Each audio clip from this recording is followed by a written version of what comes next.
পাকিস্তানের একজন doctor Abu Saeed,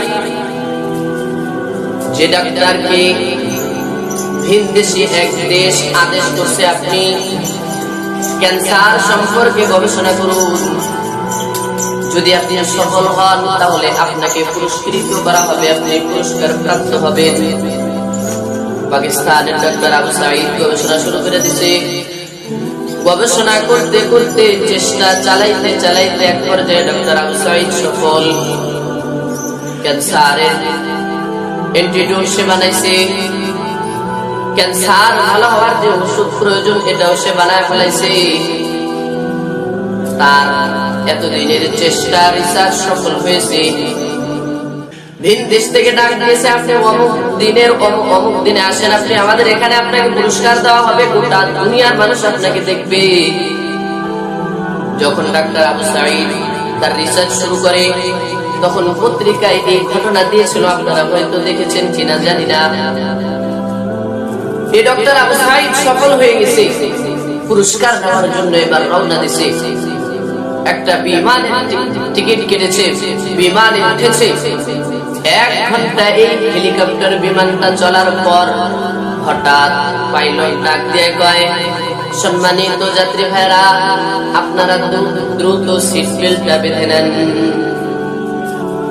doctor Abu Saeed যখন এই কথা শুনেছে, শিক্ষিত মানুষ সঙ্গে সঙ্গে বুঝতে পেরেছে হয়তো এই হেলিকপ্টারের কোনো সমস্যা, এই বিমানে কোনো সমস্যা হয়েছে, নয়তো এই কথা বলবে না। ডক্টর আবু সাঈদ বলে, ভাই কি হয়েছে? সামাজিক একটা ত্রুটির কারণে আমরা সুযোগ পাইলে যে কোনো এয়ারপোর্টে ল্যান্ড করে দেব, আমরা সামনে আগাবো না, গন্তব্য স্থানে আজকে আমরা পৌঁছাতে পারবো না। ডক্টর আবু সাঈদ বলেন, আমার মাথায় কেমন যেন আসমান ভেঙে পড়লো। দীর্ঘ বছর ধরে রিসার্চ করার পর আজকে আমি পুরস্কার প্রাপ্ত হতে যাচ্ছিলাম। বেশি না, আর কয়েক ঘন্টা যদি এই বিমানটা ভালোভাবে চলতো তাইলে আমি পুরস্কার আমার হাতে আসতো, আমি হাত দিয়ে ধরতে পারতাম। ডক্টর আবু সাঈদ পেরেশান হয়ে গেলেন। সুযোগ মতো হেলিকপ্টার ল্যান্ড করা হলো। সেখান থেকে হেলিকপ্টার থেকে নেমে ডক্টর আবু সাঈদ দ্রুত যোগাযোগ করছে হেলিকপ্টার যে হেলিকপ্টারের মালিক ছিল তার সঙ্গে যোগাযোগ করছে, এয়ারপোর্টে যোগাযোগ করছে। যে বলে, আমি পাকিস্তান থেকে এসেছি, আনা পাকিস্তানি, আমি একজন পাকিস্তানি, আনা তাবিবুন, আমি একজন ডাক্তার। এভাবে যখন বলছে, তার বিস্তারিত ঘটনা যখন বলছে, দীর্ঘদিন ক্যান্সারের উপর গবেষণা করে রিসার্চ করে আমি ক্যান্সারের ঔষধ অ্যান্টিডোট তৈরি করতে পেরেছি, আমি আজকে পুরস্কার প্রাপ্ত হতে যাচ্ছিলাম, এমন অবস্থায় আপনাদের হেলিকপ্টার নষ্ট হয়ে গেল, তো আপনি দয়া করে বলেন হেলিকপ্টারটা কখন ছাড়বেন?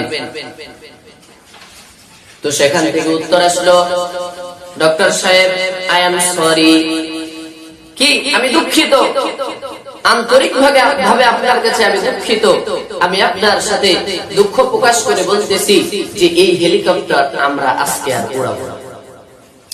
ডক্টর আবু সাঈদ বলে, আবার দ্বিতীয় আরেকবার আমার উপর কি হলো, আসমান ভেঙে পড়লো। এরপরে ডক্টর আবু সাঈদ বলতেছেন, পরবর্তী ফ্লাইট কখন? ওখান থেকে উত্তর দিল, পরবর্তী ফ্লাইট আগামী 16 ঘন্টা পর। অথচ ডক্টর আবু সাঈদকে কয়েক ঘন্টার মধ্যে পৌঁছাতে হবে, নতুবা পুরস্কার হাতে আসবে। তো ডক্টর আবু সাঈদ বলতেছে, যদি আপনি আমাকে সেখানে যাওয়ার একটা রাস্তা বলে দেন, কিভাবে যেতে পারি? ঠিক আছে, একটা সহজ বুদ্ধি, সেটা হলো যদি আপনি একটা দ্রুতগামী সারিয়ন একটা কার যদি নিতে পারেন তাহলে দ্রুত সেখানে পৌঁছতে পারবেন। ডক্টর আবু সাঈদ সেখান থেকে দৌড়ে ব্যাগ হাতে নিয়ে দৌড়ে গিয়ে একটা দ্রুতগামী একটা কার নিযুক্ত করলো। ড্রাইভার বলতেছে, দীর্ঘদিন আমি ক্যান্সার নিয়ে গবেষণা করেছি, আজকে পুরস্কার দেবে আমাকে, টাকা নিয়ে কোনো টেনশন নাই, যত টাকা লাগে আমি দেব, তুমি শুধু চলো, দ্রুত চলো, আমাকে নিয়ে চলো।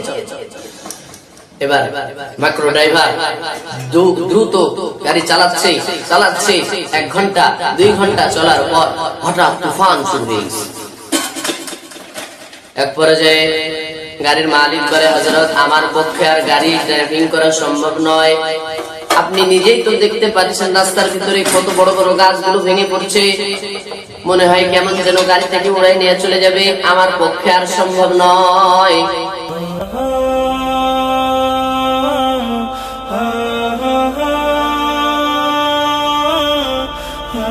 ha ha